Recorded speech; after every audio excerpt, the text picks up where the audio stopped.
So, welcome to Tara Institute. I must say I'm a little bit surprised at how many people have come, and I'm dead impressed at your commitment to practicing Dharma. It's really, really wonderful. Is there anyone new tonight? Oh, hello. My name's Alice, and I have led the last two, and I'll be leading this one. I am, however, diabetic, and I have emphysema, and I'm very old, and so I won't be coming next week. I hope you'll understand. I'm in 3 high-risk categories, so also my daughter is a bit beside herself with worry, so I don't want to worry her anymore, as is my husband actually. So the teachings will continue. Damien said he would happily take over, or he'll find somebody else, so the teachings are going to go ahead. If anyone here is feeling maybe a bit nervous about coming, because the news seems to be getting worse every day, and I'm certainly not an alarmist, but as you can see, tonight is being videoed. All the teachings at Tara Institute are videoed, and they're put on YouTube.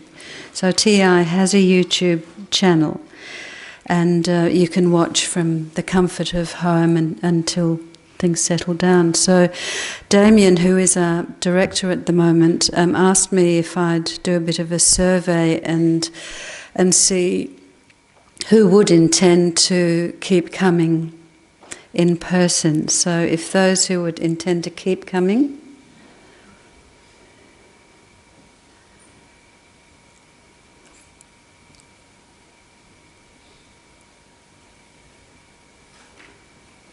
Wonderful, thank you. Yeah, you're making me feel like a complete piker, but that's fine. Okay.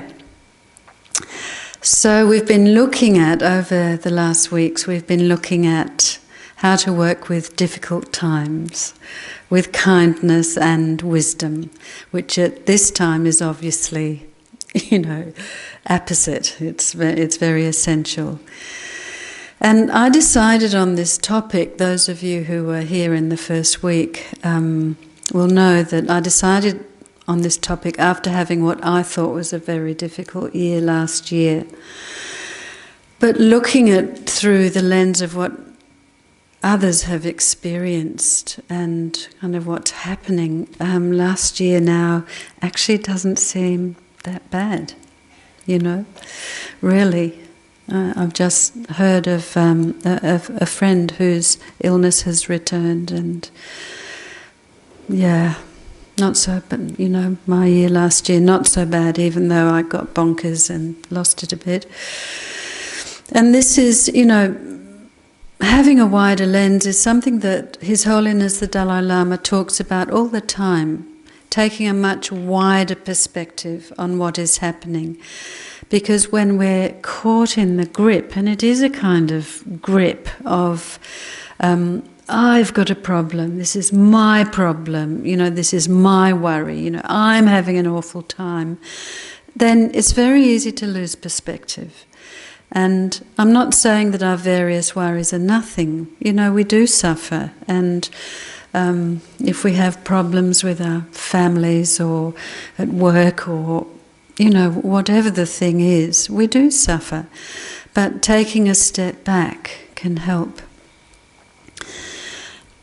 And we don't have to look very far for challenges, do we? Geshe Doga talks about this. You don't have to look very far for problems. And particularly at the moment, there's so much scary stuff going on.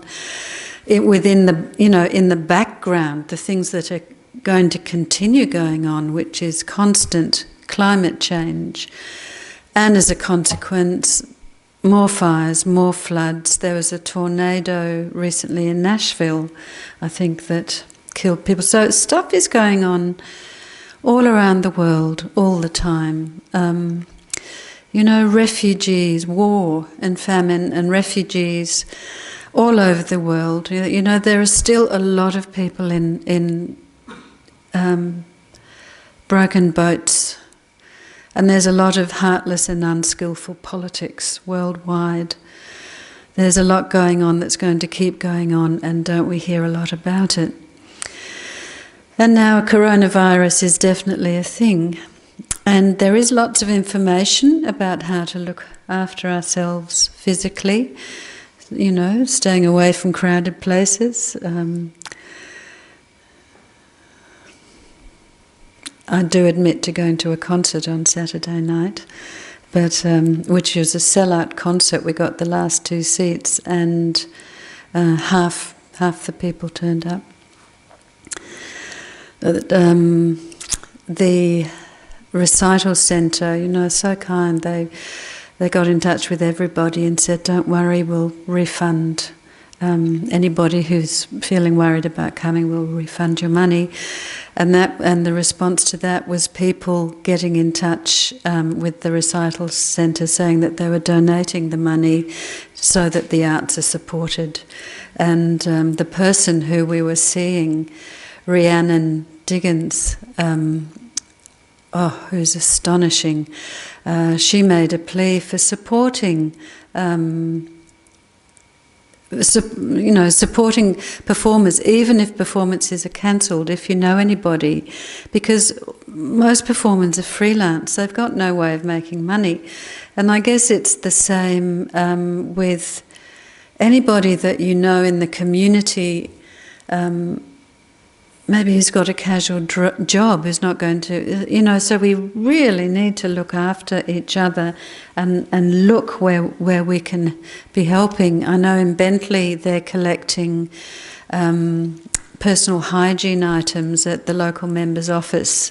So this is the other beautiful thing. Whenever there's a crisis, you know, you see that news shows us the difficulties of the crisis, but you look a bit further and there are so many people really helping each other, which is very inspiring.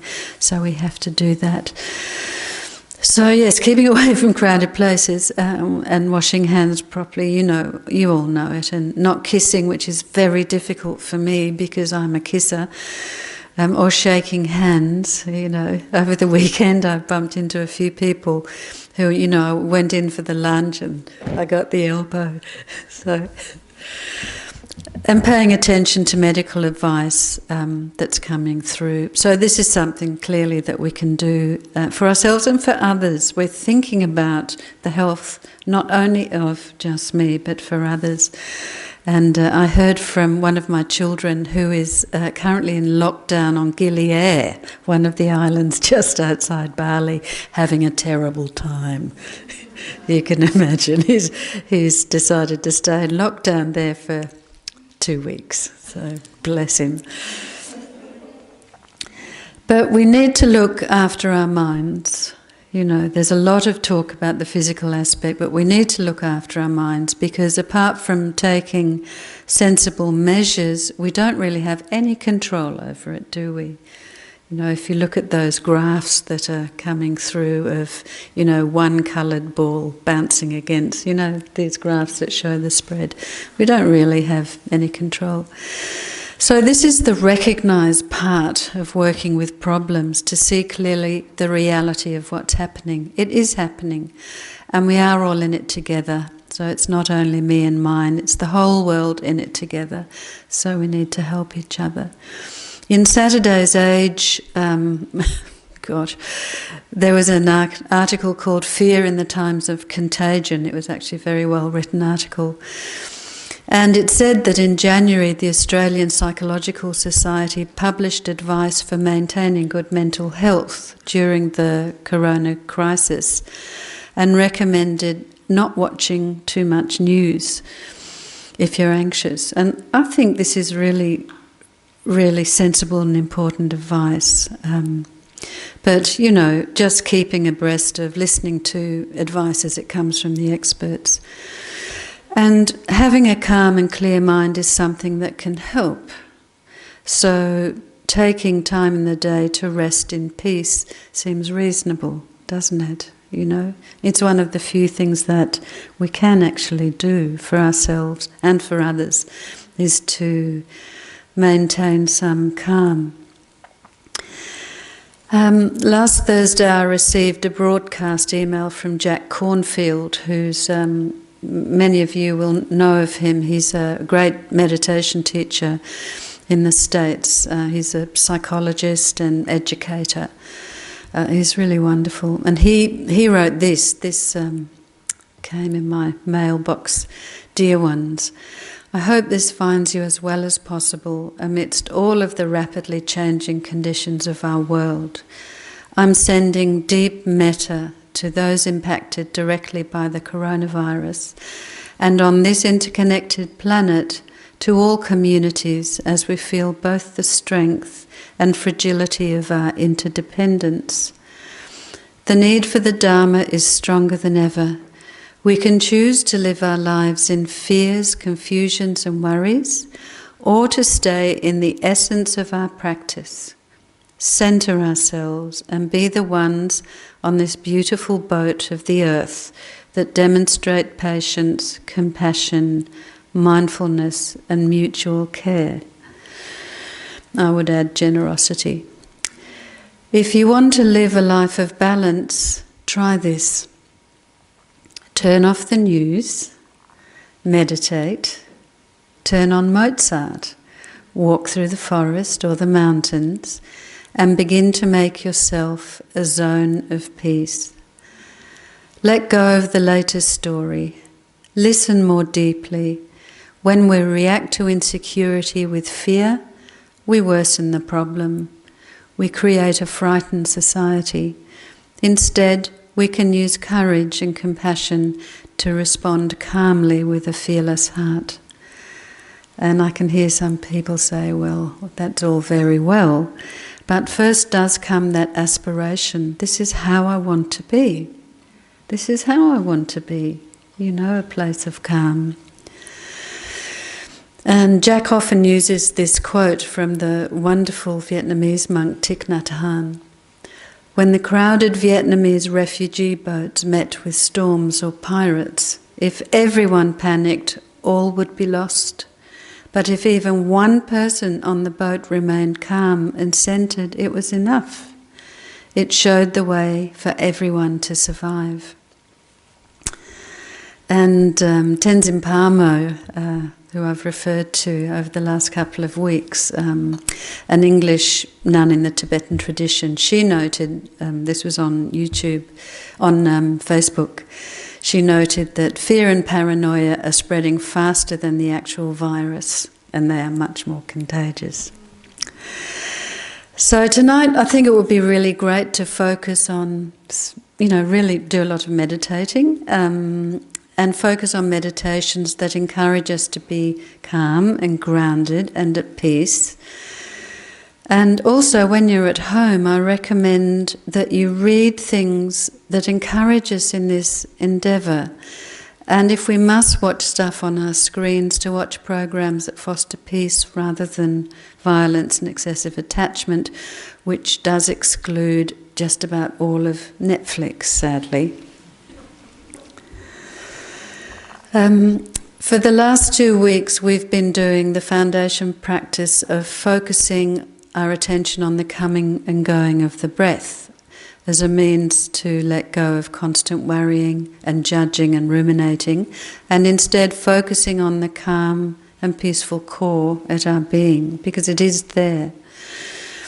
And tonight I'd like to introduce a different meditation that was taught by Lama Yeshe, who founded this centre and many centres worldwide.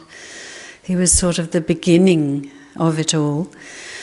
And this meditation is called the 9-round breathing meditation. Has anyone done it here?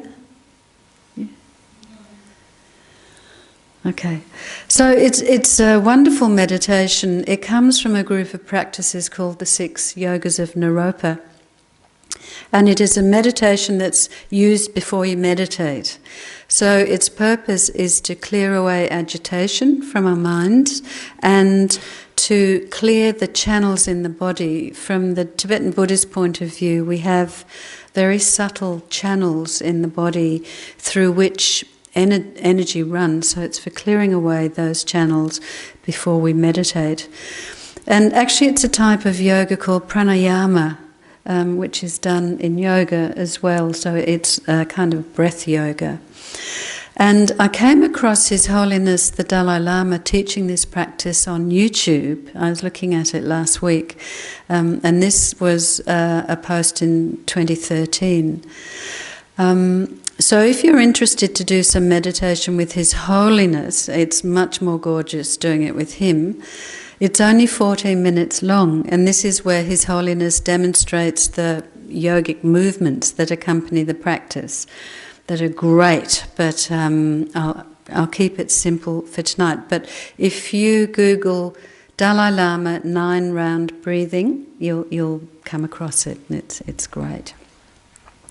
So what we're going to do is, in this meditation, we breathe in through the left nostril and out through the right nostril 3 times.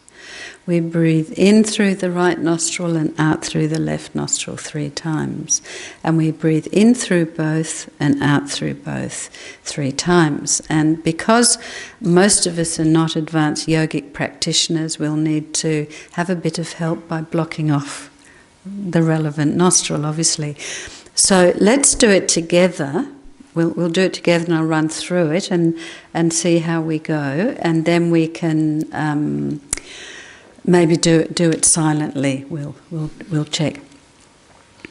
So we're going to be using our left index finger. Actually, His Holiness suggests we touch the thumb and ring finger, and then kind of make a fist, and you have your index finger like this. So we're closing the right nostril. So we're breathing in through the left. Then block the left, breathing out through the right. We do it 3 times. So breathing in through the left, breathing out through the right, breathing in through the left, breathing out through the right. And then we change, so we put that hand down. Is it tricky? Tricky. A little bit tricky? Yeah, it's okay. Once you kind of get the hang of it. And the thing is, if you muck it up, it doesn't matter. It works in whatever you do. Just having the intention makes it worthwhile. So don't worry if you muck it up. So we're using the right hand. We're blocking the left nostril. We're breathing in through the right. Out through the left. In through the right. Out through the left. In through the right. Out through the left. Then we have the hands in the lap and we breathe in through both. Out through both. In through both. Out through both. In through both. Out through both. Okay. How did you go? Okay? Alright, so we might do it one more time with me talking, and then we're going to do it another time, the last time, silently to ourselves. Okay? So with the right hand, we're blocking, starting, hang on, wrong. Left hand, blocking the right nostril, breathing in through the left, out through the right. in through the left, out through the right. In through the left, out through the right. Hand down, using the right hand, using the left hand. Breathing in through the right. Sorry, I've muddled it. Hang on.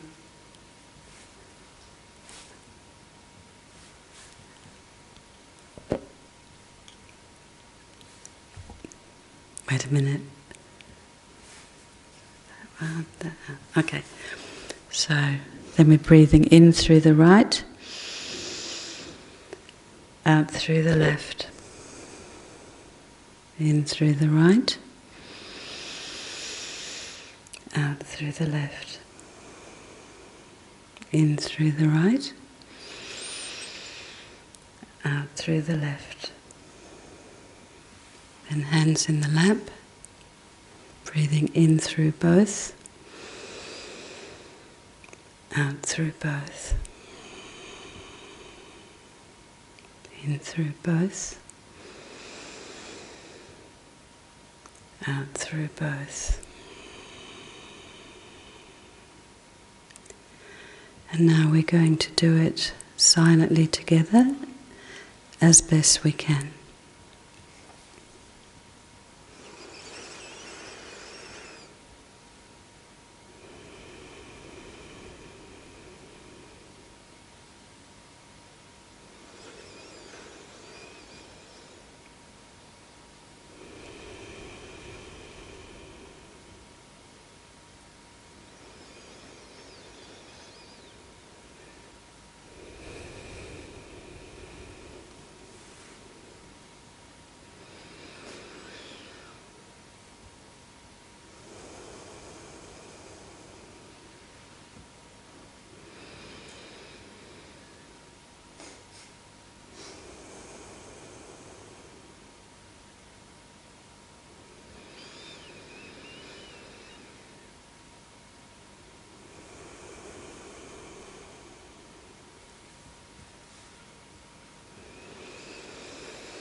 Okay.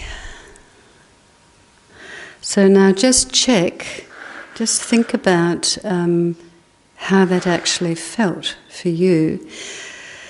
I think this practice was taught to me. I remember it 40 years ago. Lama Yeshe actually teaching us this practice at Kopan Monastery in Nepal, and it blew my mind. And then the practice became somewhat more elaborate, where you actually visualise the various channels and so on. It's a wonderful practice. But His Holiness recommends this practice for when your mind is turbulent.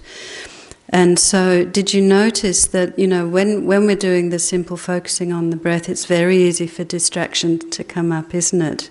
Thoughts just, you concentrate for a nanosecond or an octosecond, and then, Tim Tams or, new lipstick, whatever.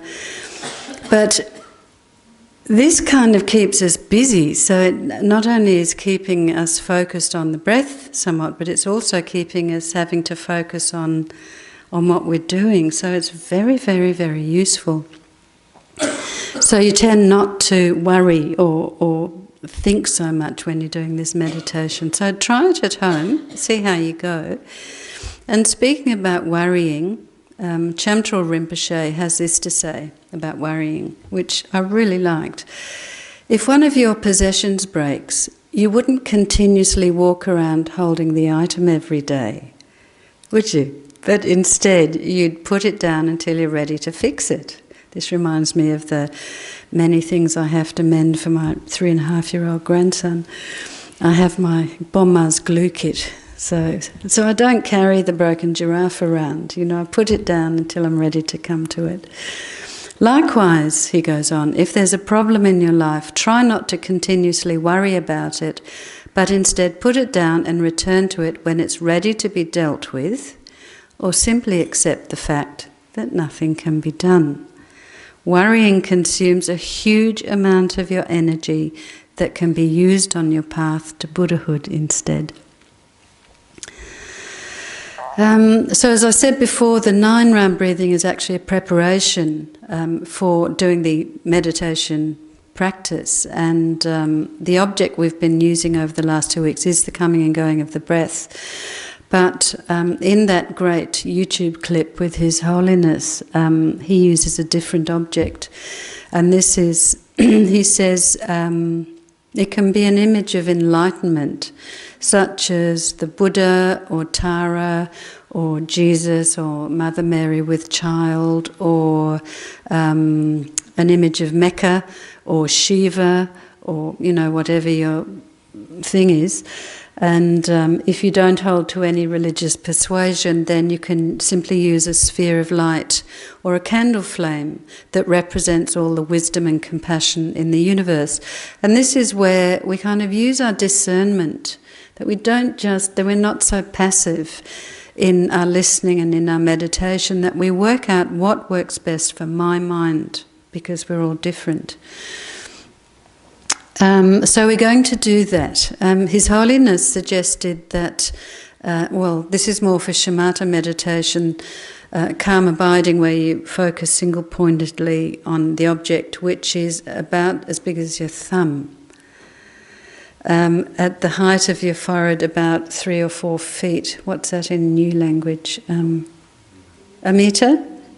About a metre in front of you, but that might be difficult. So the size is up to you, what works best for your mind.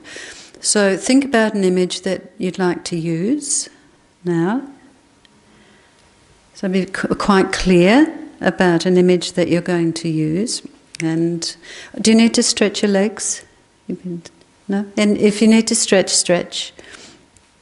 And then we settle into meditation posture, which needs to be as comfortable as possible. If you're not comfortable on the floor, please feel free to sit on a chair. It's absolutely better.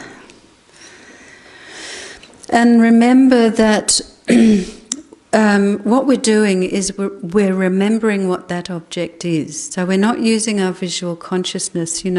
Often you can kind of, you're kind of trying to see it, even though you can't. So you're using your mental consciousness, not your visual consciousness.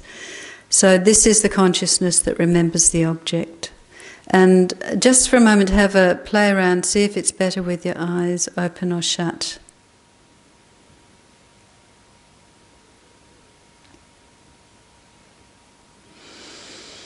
Okay, so we're going to begin. So bring the mind inside and take a couple of deep breaths to settle into the body.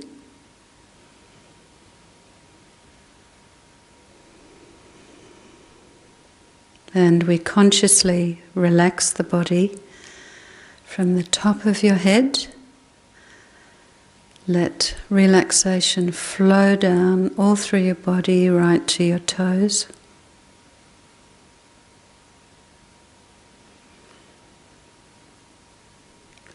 And now focus on the feeling of your breathing at the edge of the nostrils, just for a few counts. Bringing your full attention to the breath coming in to where it turns, and then all the way through the out-breath. So it's like our consciousness is riding the breath. And we're breathing in and we're breathing out.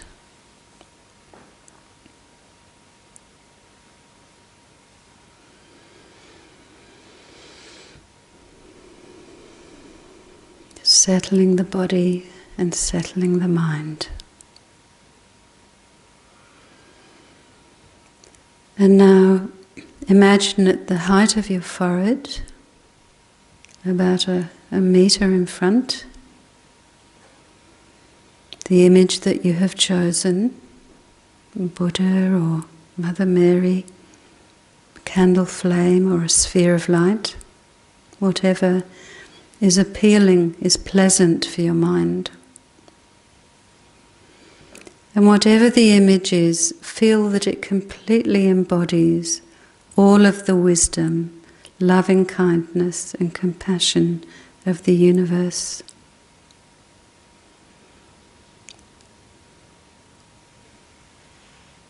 And this is a universal compassion that doesn't exclude anybody and that is completely non-judgmental. So we feel that we are accepted exactly as we are. And imagine the image to be very brilliant and made of light. And we try to visualize very clearly, but even to have a strong sense of the image being there is okay. Or even just the presence of light. So important not to push. At the same time that we do use appropriate effort and enthusiasm, we also aim to be content with whatever clarity we can manage. And we focus single-pointedly on the image as we breathe gently.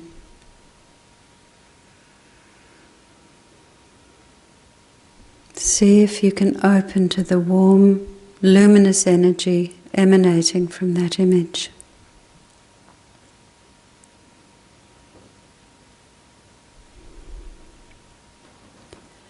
And if a thought comes to distract us, we merely see the thought, let it go, and bring the mind back to the image.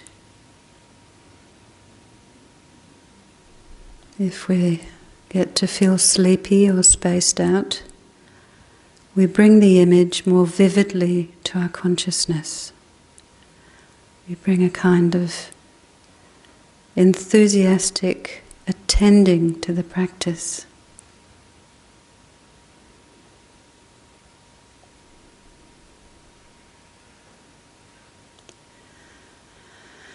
And now as we breathe in, we visualize from the heart of the image a stream of intense, luminous light that enters your heart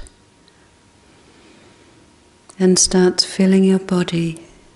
And as we breathe out, any feelings of anxiety, fear, confusion, mental dullness go out of the body in the form of dark smoke as we breathe out through the nostrils. So we're breathing in light and we're breathing out the dark smoke of our delusions.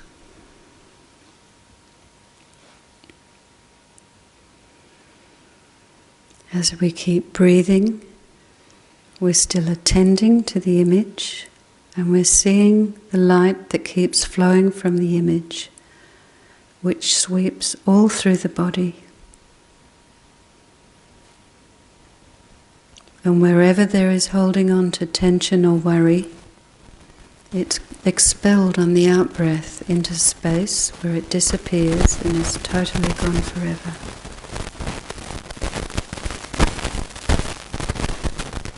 So if there's something in particular that's very difficult for you at the moment, you can bring it to mind, transform it into smoke, and breathe it out.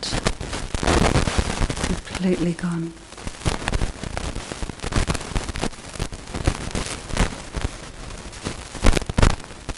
Breathing in white light, it enters our heart. Breathing out the dark smoke of confusion. Staying relaxed and at at the same time awake. Breathing in pure light, breathing out mental pain, agitation, sadness.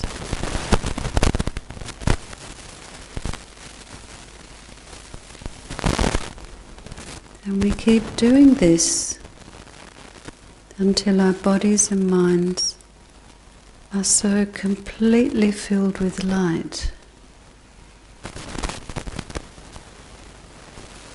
that this light of compassion and wisdom and well-being streams out through our pores to all our dear brothers and sisters in this room, out into the streets of Brighton, further,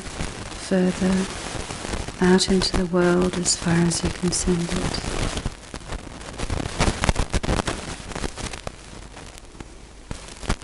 And we send comfort and ease, everything that beings need out in the form of blissful light, everything they want. And if you want to send it to specific beings in your life, do that. And see your dear ones transformed into a state of peace. Imagine what that would be like. And we'll do this just for a couple more minutes. The light keeps streaming from the object of enlightenment into you, filling your body, and then streaming forth from you, from your heart, through your pores. Luminous light which carries with it everything that beings need for their comfort, for their ease. You can even imagine the things that you might offer. Comfortable beds, beautiful houses, enough water, gardens, friends, whatever other beings need wherever they are.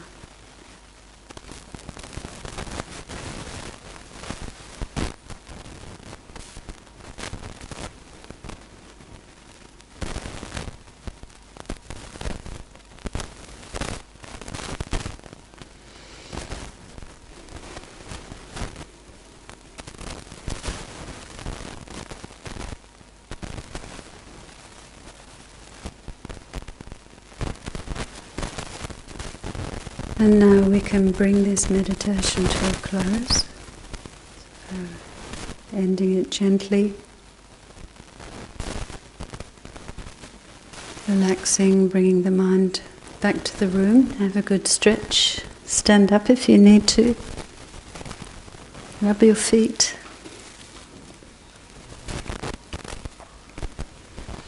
So are there any questions about that meditation?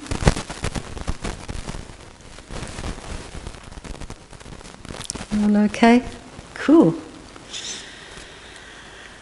Okay, so thinking about how we're going to support our minds during these uncertain times, as well as doing meditation, which is a great gift to ourselves and to others. Given that we really don't know what's going to happen, we might also take it as a wake-up call to live more intentionally. You know, we tend to kind of a bit breeze through the day or just be on automatic. And Lama Zopa Rinpoche, who is our spiritual director, he says, given the uncertainty of the time, the logical conclusion is to renew our determination to live a life of ethics and not harm sentient beings, and even try to benefit them. So we keep going, one day at a time. All the peace and happiness of the whole globe, the peace and happiness of societies, the peace and happiness of family, the peace and happiness in the individual person's life, and the peace and happiness of even the animals and so forth, all depends on having loving kindness towards each other. And we have to check up and ask ourselves, do we have loving kindness all through the day, consistently? You know? Do we have a consistent attitude of wanting to help whoever or whatever crosses our path? I know I don't. I think a lot of the time we are really thinking about our own welfare, what we want, or else we can be lost in the routine of busyness, of just getting stuff done, which is very habitual. We're very habitual creatures. So to live more intentionally, more awake to this precious world and more attentive to our own species, let alone all the other species, we need to wake up out of the fog of merely existing and pay attention. And one very helpful strategy is to set our intention as soon as we wake up. And a beautiful way of doing this is actually the Dalai Lama's morning prayer. Please Google that, where he says, I'm awake, I'm still alive, I have this precious human body, I have this precious human rebirth, and I'm not going to waste it. So what we can do is to think very clearly about how we want to be in the world today. And this means revisiting our core values and asking, what do I want to bring to this day? Even if it seems idealistic and we're not quite there yet, we can aspire. So what might your aspirations be? Because again, we're all different. Some of us need to develop more courage. Some of us need to develop more patience. You know, we all have a different mix of what's going on in our lives. And I know for me sometimes it can be very helpful to think of people who actually embody these qualities on the planet. So for me, His Holiness the Dalai Lama and our own Geshe Doga, Desmond Tutu, you know, who's a gun. And I think of Geshe Doga. We actually, two other women and I interviewed Geshe-la with a view to writing his biography, which is happening as we speak. So we did 50 interviews with him, and it was astonishing.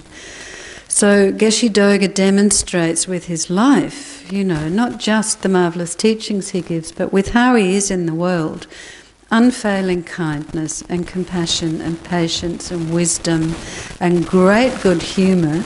You know, the Tibetans have a wonderful laugh, practicality and warmth. And there's nothing weak about these marvellous people. Geshe Doga came from Kham in Tibet, where they were warriors and very tough.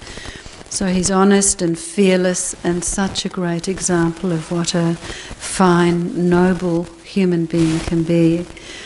So I'm really grateful for his example, you know, every week. And the thing is that his qualities kind of didn't just come from the sky. They didn't just drop into his head. They are the result of 80 years of consistent practice and perseverance every day with compassion in his heart. So in the morning when the mind isn't yet polluted, we might think about this. How do I want to be today? And maybe it's to be brave, to find courage. I spoke about that a bit last week, the courage to speak up when you need to speak up. Maybe more wisdom, more discernment about what to do in difficult situations. Definitely more compassionate, and you know, just a reminder about what compassion means in Buddhist philosophy. And compassion is the wish for other beings not to suffer, and also seeing what we can do in that situation. And love is the wish for other beings to be happy. Definitely being more mindful, so rather than being lost in thinking, to be mindful and in the present, and patient, and joyful as joyful as possible, bringing some, sweetness to our interactions. Lama Yeshe used to say, "Don't have a miserable vibration." He wanted people to be joyful. And at the very least, the bottom line is having the very strong intention not to hurt anybody in any way. And to help as much as we can. And of course, and our teachers also state that settling the intention in our mind in the morning, I am going to do this. This is the intention. I am going to try to be patient. I will do this. Is kind of like setting an alarm clock. So during the day, we remember then, when a negative mind shows its ugly face, we can catch it. If you've made that intention, then you're more likely to catch it and say, "Alice," or whatever your name is, "be very careful. Be very careful." And when we encounter a being who needs our care, rather than turning away, we can respond with genuine concern. And of course it takes intentional repetition to make this our first thoughts, because isn't it more likely that when we wake up we leap straight into "I need a coffee, I need kisses, radio on, clothes, makeup routine," and then into the blah blah of the day. So when you're waking up, to set the intention, and sometimes having a visual cue next to the bed is very helpful. So it might be a picture of someone you admire, or a picture of a place in nature, but just something that reminds you to pause and think, how do I want to be in the world today? But don't believe me. You have to test it and check it out. And it's such a beautiful practice, because it doesn't take long, and you don't even have to get out of bed. So that's a great bonus. You can stay there. Really, I love meditating in bed. Because you're comfortable. You can appreciate this wonderful, marvelous life that we have. And then think, okay, I have this wonderful life, I'm not going to waste it. I'm going to be kind as much as I can. I'm not going to get angry with people. So check it out if you want to. This is the homework. Have a go, and then see if it is beneficial, and check up at the end of the day if there's any difference in how you were during that day. Check it up, and then if you've managed to make someone a blissful cup of tea, rejoice in it. It's fantastic. And if you've kind of mucked it up a bit and lost your temper with someone, then you think, I'm really sorry I lost my temper, and I'm going to do better tomorrow. So, great practice. So we might just do a very short maybe we'll do dedication. We'll do a dedication.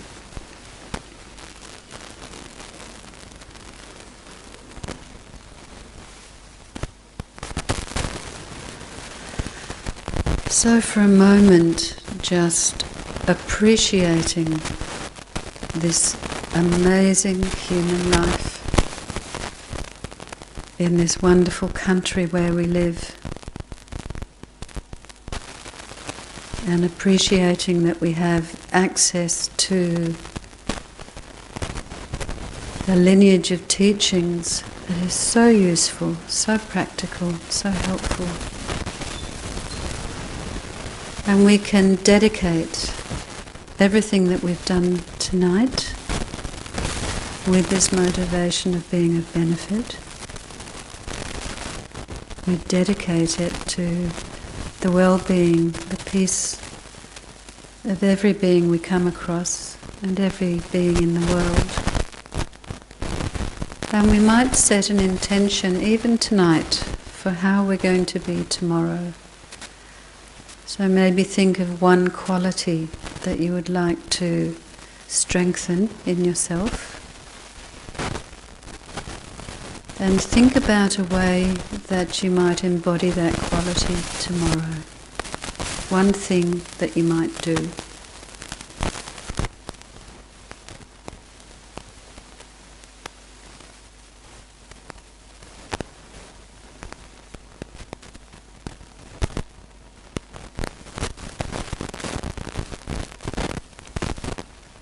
Okay, so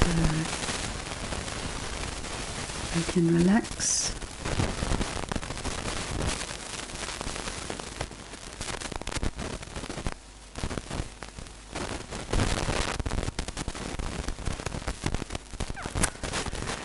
So does anybody have a question?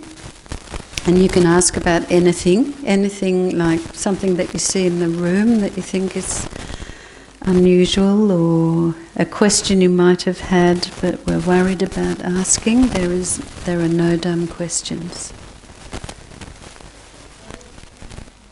Which in the end cabinet. So does anyone have a guess? They're both sides. Sorry? Yes, it is Dharma, definitely Dharma. So these are books.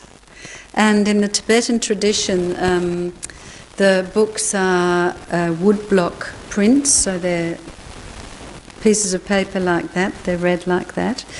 And in this cabinet, this is called the Kangyo, and these are all of the teachings directly attributed to the Buddha. So these are teachings that the Buddha said.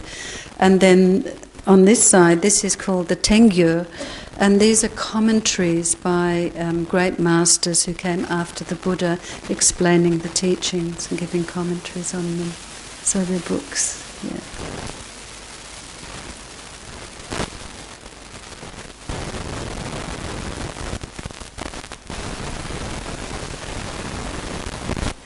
So that little boy, it's a rather old photo because he's actually 34 or 35.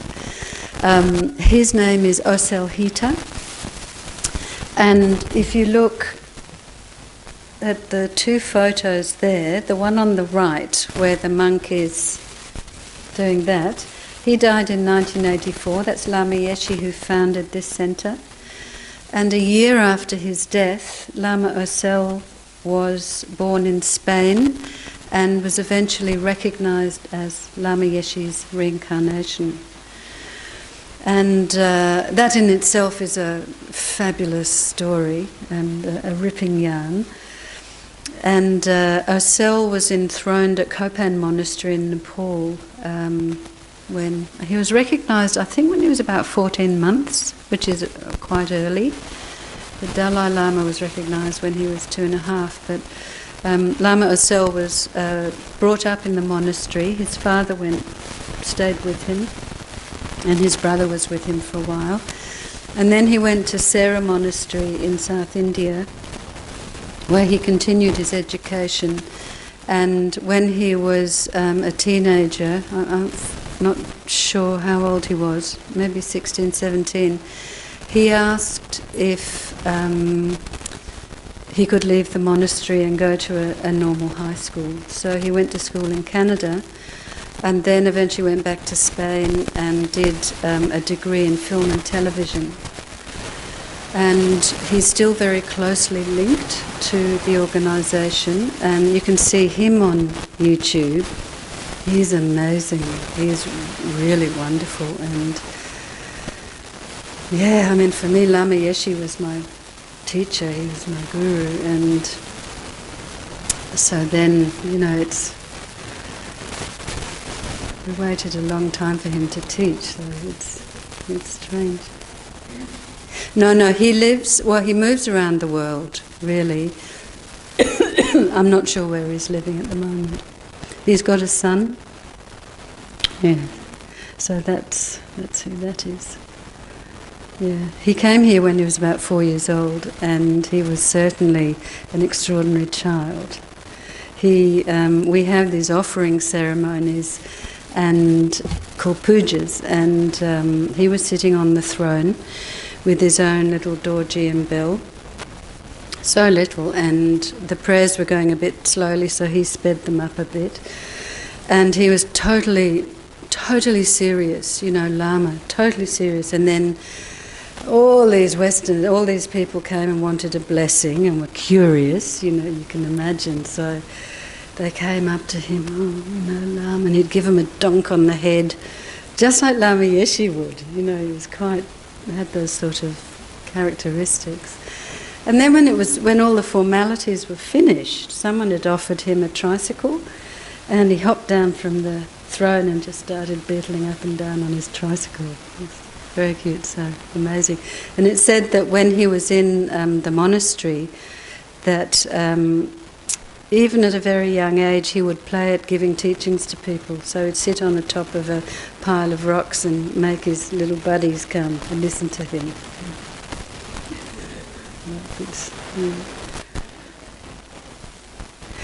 So the offering ceremonies here are on the 8th, the 10th and the 21st of the Tibetan month, so they're different, but they're different in this calendar. We have small pujas, and then they're in the newsletter or online, so you can see when they're coming up. And then we've just had a big puja recently, and there are some through the year, much bigger ones where the community comes together, and they're in the newsletter. But I don't know how it's going to pan out as things progress. So just check online. Okay. Thank you so much, and again, forgive me for piking, but you will be in good hands, whoever is here, and I hope to see you again. Thank you so much.